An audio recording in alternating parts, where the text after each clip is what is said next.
welcome to The One Show with Matt Baker. And Alex Jones. Now, tonight's guest is a real family man. I mean, he's a father of 5, he's a grandfather of 8, isn't he? But it was with his brothers and sisters that he first became world famous at the age of, well, let's let him tell you. Yeah.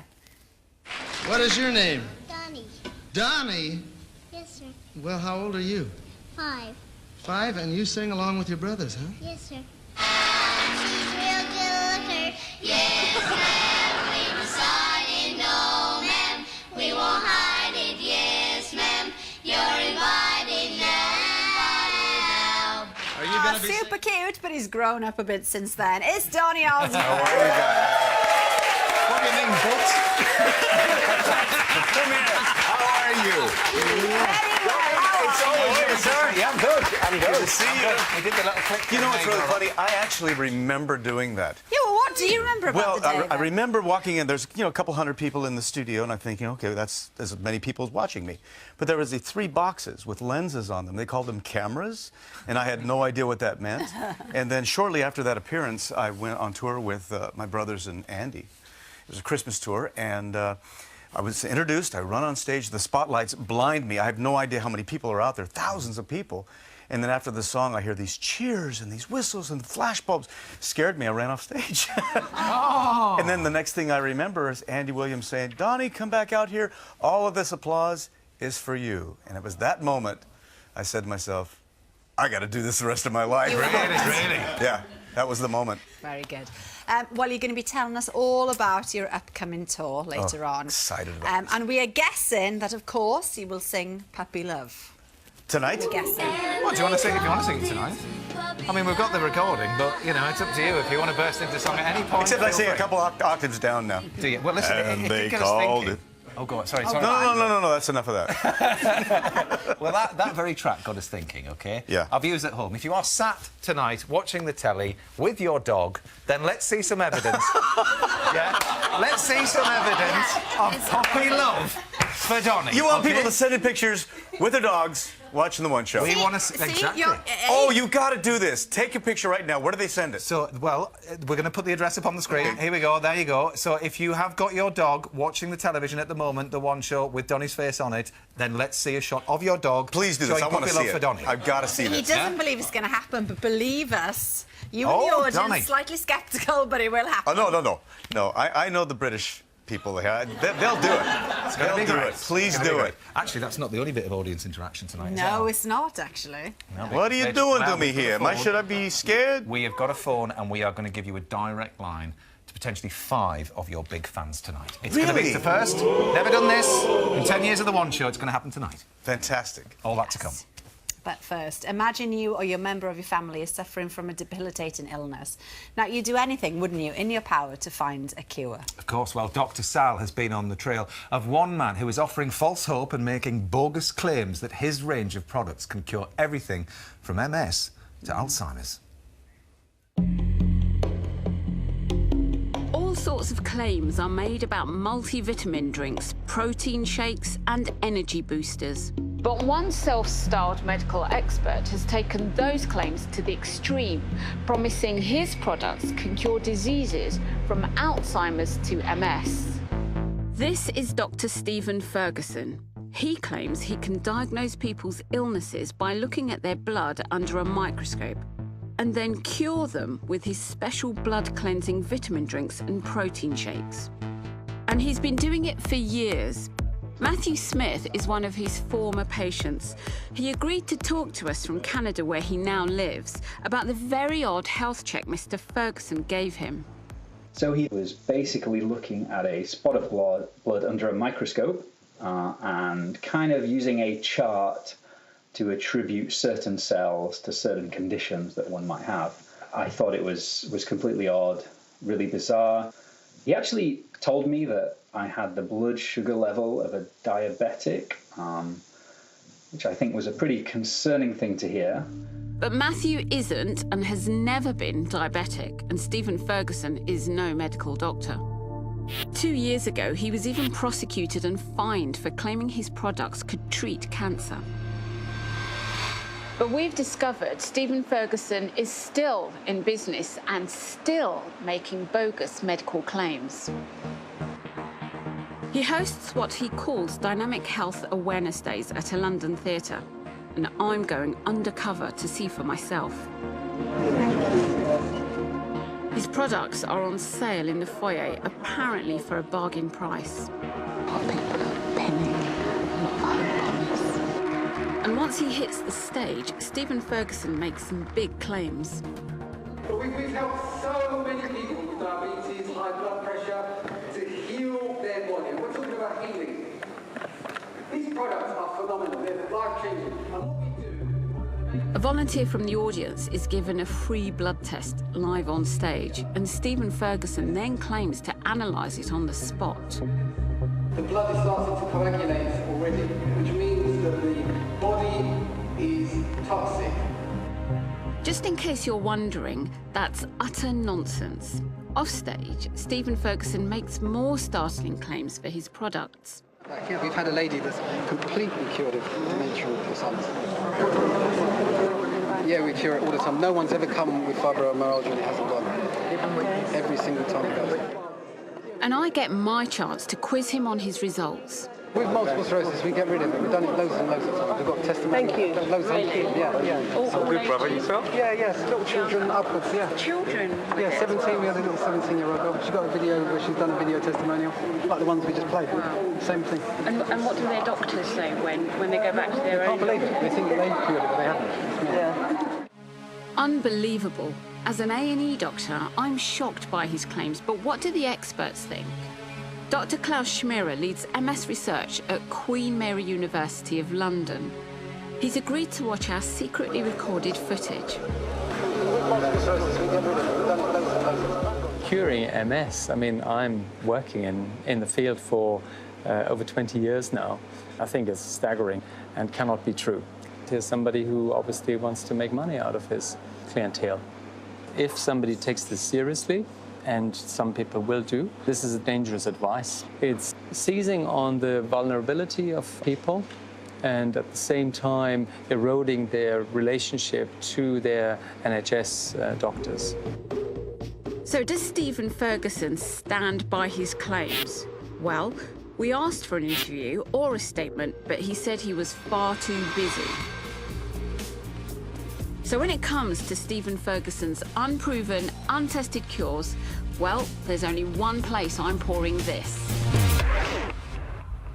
Well, Dr. Sal is with us now. Thanks. I know it's been a speedy trip for you from Edinburgh this evening. How did it feel then being in that theatre as a doctor yourself, listening to this Stephen make these incredibly bold claims? So sitting in the audience, there were people there for all sorts of reasons, vulnerable, coming for all sorts of reasons, looking for whatever. And I was hearing him tell this audience a lot of stuff that was totally medically inaccurate. I'm not going to slam everything, because a tiny part of the message was a healthy lifestyle, diet and exercise, which the medical profession would advocate too. But he added on to that to get the full whack, you need to buy my powders, my potions, my super shakes. We didn't know what was inside them, you know, and there was no regulation or regulatory body on those packs. But and people were buying them. That's the worrying thing.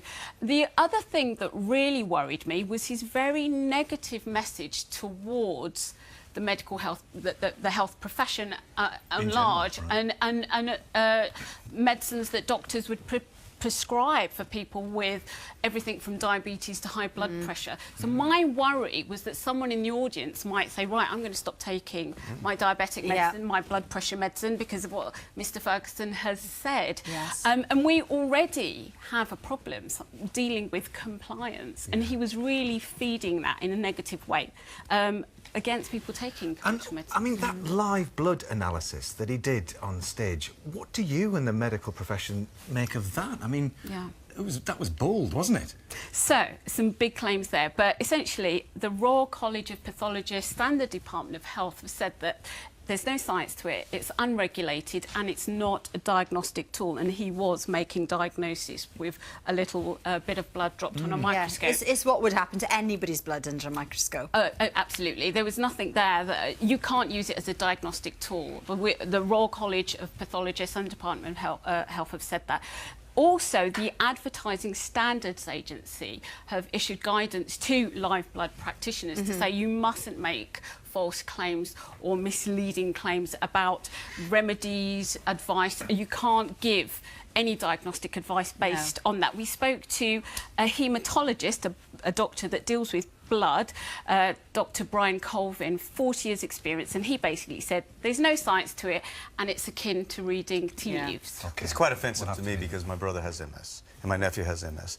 For somebody to make those kinds of claims, it's quite offensive. I do like alternative medicine, but you don't go extreme in both sides. Absolutely. No. No. Well, we are very, very interested to hear from anyone who has been taking his products, so do contact us in the usual way. I don't know, maybe you were the person who had your blood analysed there, you bought some of the powders, we'd be really interested to hear what you've got to say. In the meantime, we have passed on our dossier of evidence to both the MHRA and trading standards, so we'll keep you up to date with what's going on with We that. will indeed. Thank you very much. Thank you, Dr. Doctor.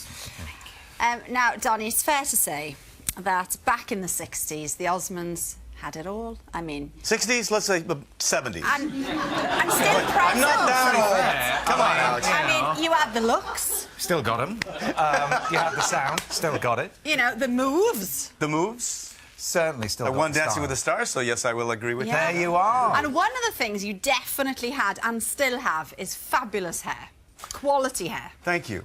Well, at my age, I'm just glad to have any. Well, our resident hairdresser, Michael Douglas, is taking 3 of Donnie's brothers back to their roots.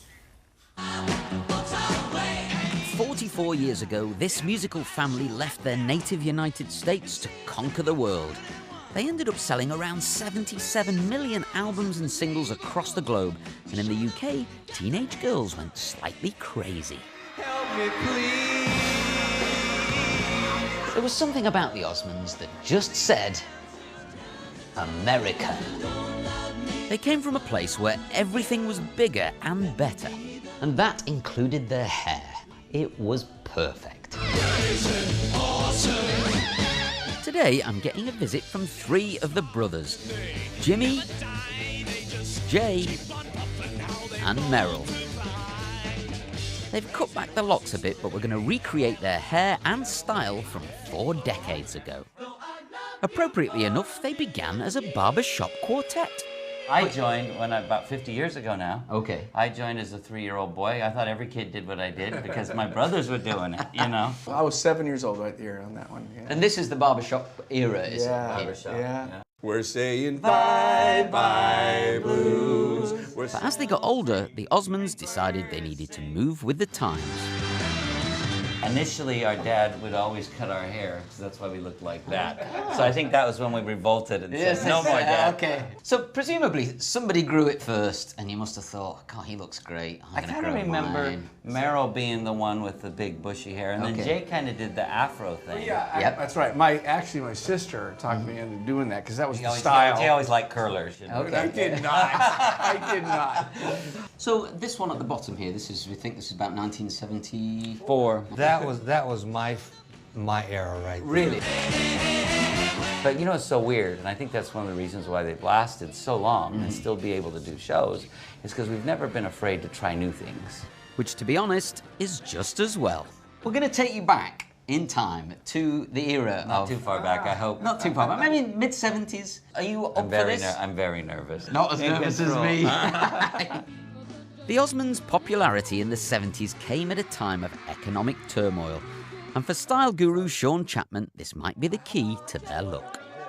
What happens is really interesting in economic periods like that. People dress up and they go for fantasy. And so stage costume and glitter and glamour all is taken into people's homes and they dress up like that on the street. As the country tightened its belt, lapels and trouser bottoms ballooned. Jimmy, red and loud. That could power a city, look at that. It's like a solar panel. And Merrill, You dark like and Merrill the sophisticated. best. And Jay, green is your colour. Would you have worn something this bright? Oh, absolutely. This is typical. Also typical in this business we like to call show is a costume change at the click of the fingers. Whoa. Look at this, isn't it? What do you think? Ah. Sean, a fantastic job once again. Always a pleasure. Well, next up is the hair. Uh-oh. This is you here, right? Oh, that's when my hair was brown. I never really thought I was a long-haired hippie. Did you not? No, I always thought this was just a normal haircut. Was one of you more precious about their hair Precious? than others? Yeah. You mean who cared more Yeah. about their hair? I think Jimmy. Jimmy was the one that cared most. Really? So, how are you feeling about your hair at the moment? It feels kind of nerdy. It's been a while since the Osmonds were coiffed like this, so will they recognise themselves? 3, 2, 1, take a look. Ah! Oh, no! Deja vu. Look you know? at you, I man. know. That's about right. Hey, can I buy this wig? You can have it. Let me be the one girl.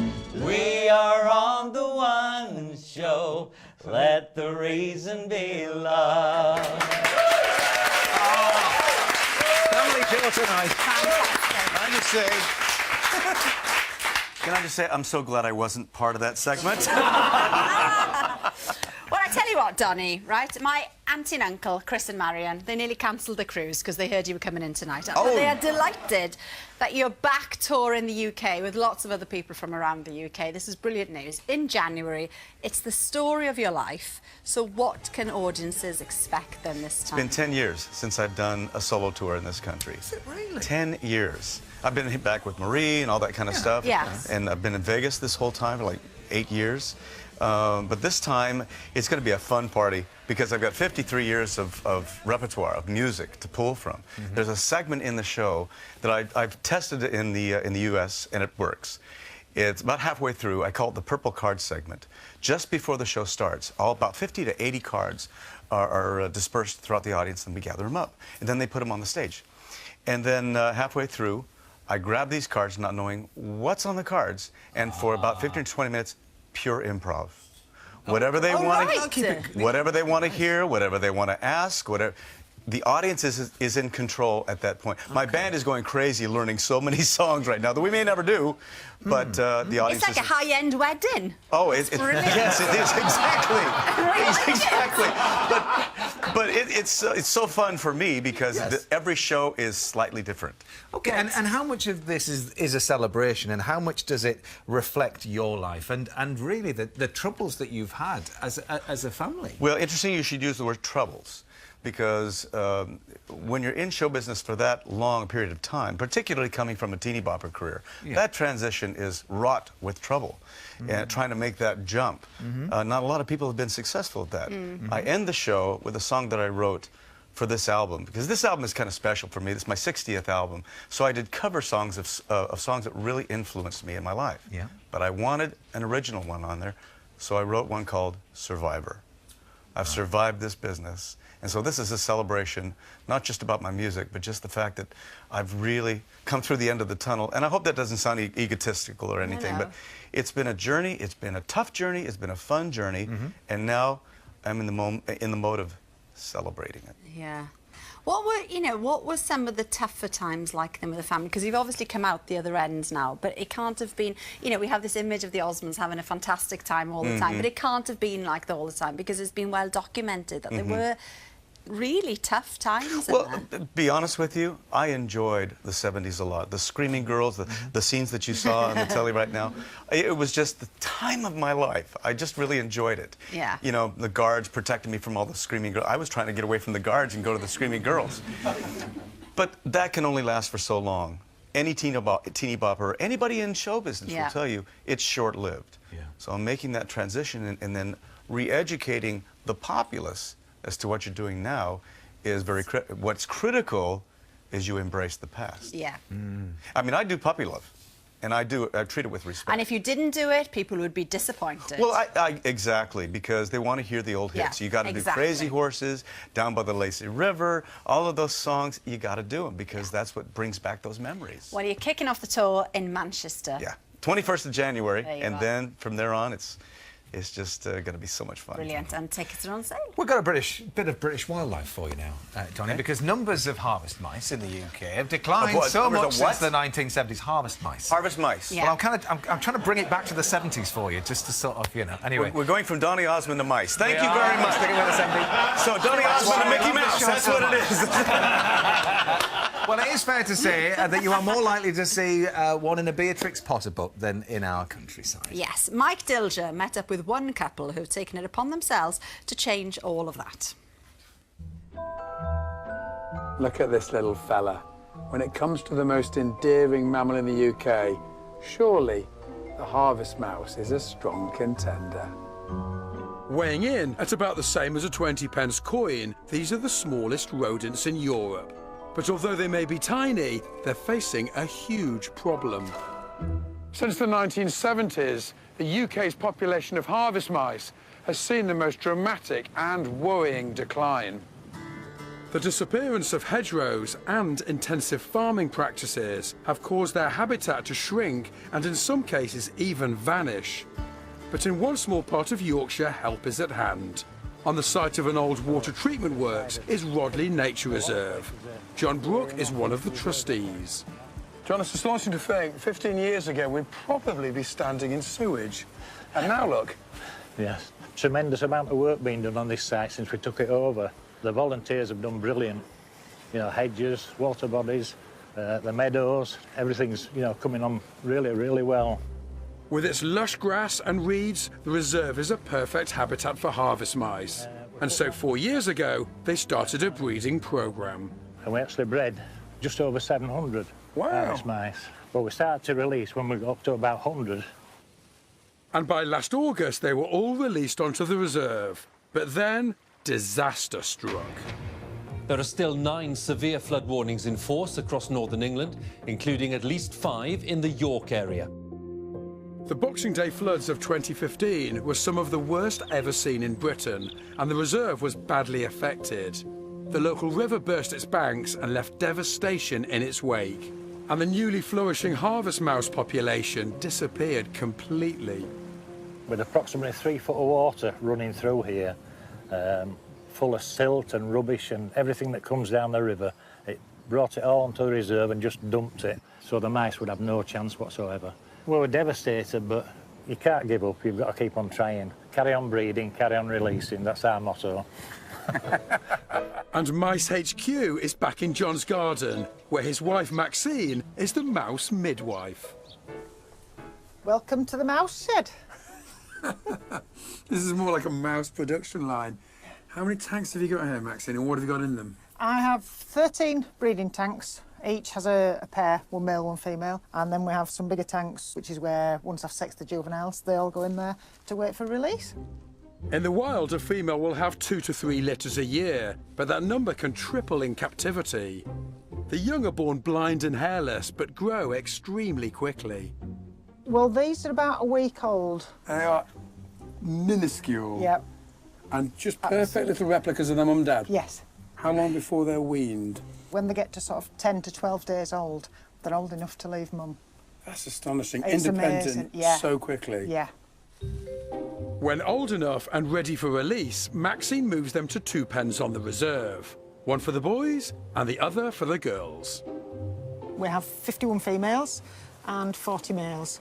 And the reason we're keeping them separate is because obviously we don't want them breeding in the pens. We want them to go out and breed outside. And technique for releasing them?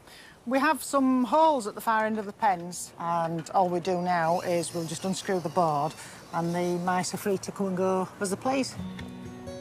But this year they've come up with a new plan if the floods occur again. We've come higher up, we're on higher ground. They will spread down there, but if the water comes up again, they've got somewhere to come up out of the way.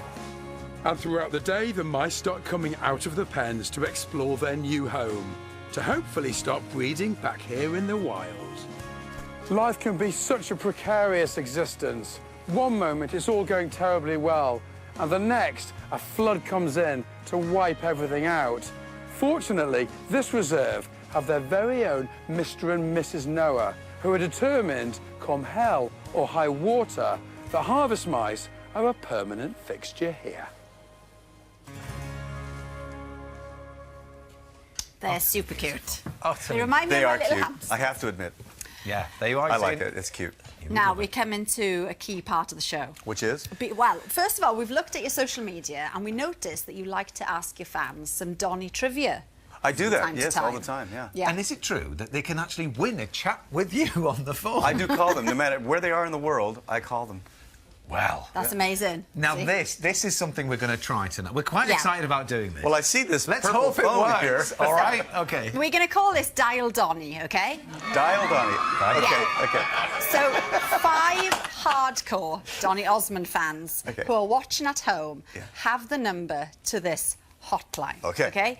On the line, we have got Julie from Staffordshire, we've got Val from Solihull, Tanya from Midlothian, Margaret from Liverpool and Rachel from Kent. So the idea is you're going to ask them a question and it's the first to ring in. They'll get to speak to you and hopefully you'll serenade them. Oh, okay. So just any question? All right, then, here we go.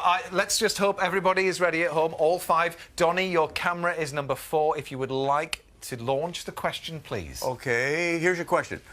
What musical did I star in over 2,000 times back in the 90s? Was it Phantom of the Opera or Joseph and the Amazing Technicolor Dreamcoat? Okay, Now we ladies, wait. Now we ring wait. in. So they all have the number, these 5 ladies. So it's literally the one with the fastest fingers to get through to the studio. So far, nobody's got fast fingers. Let's Okay. just Are they fill a rotary little bit of phones? airtime. Yeah, you still have rotary phones here? What was your ritual before you went on stage for this particular role? Well, I wore a loincloth, so I was working out 25/7.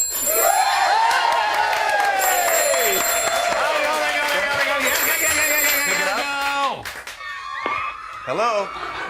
Hello, Hello, who's this? it's Julie. Julie! Hello, Johnny. So, you got to give me the right answer. What is the right answer? It's Joseph and the Amazing Technicolor Dreamcoat. There it is. Hey, Julie, I've got a quick question for you, Julie. I'm coming on tour in January. Are you coming to the shows? You bet. So, Yeah. so here's what I'm going to like to give you. How about some backstage tickets? Johnny. Which show are you coming to? I'm coming to Birmingham. I'll see you backstage in Birmingham. Oh. Okay, so stay on the line. Stay on the line, Julie, and we'll get all your information. I'll get you backstage Yeah, passes for... And our son is called Joseph. Your son is called Joseph? Yes. Does he wear a loincloth all day? Good. No. Don't make him wear a loincloth, please. I'm still No, in therapy okay. over mine. He couldn't wear it like you wear it. Johnny, Let's leave that. We've got 30 seconds on the line left. Would you be able to serenade? What do you want me to? What do you want me to sing for you, Julie? Oh, Donny, always has to be Puppy Love because it's why I fell in love with you. And they called it Puppy Love. Oh, I guess they'll never know. Oh. Really feels and why I love Julie so. There you go, Julie.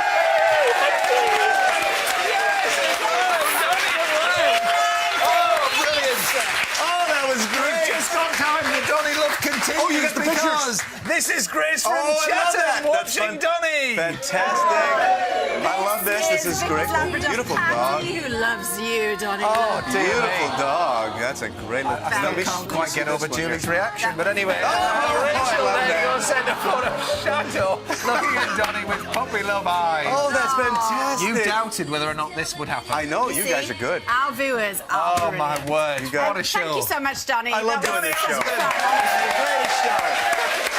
Donny's tour will be kicking off in Manchester in January. Oh, dear, what fun we've had. Tomorrow we're going to be joined by Little Mix and Adam Hill. Yeah, try to top this show, buddy. Donny's going to be tough.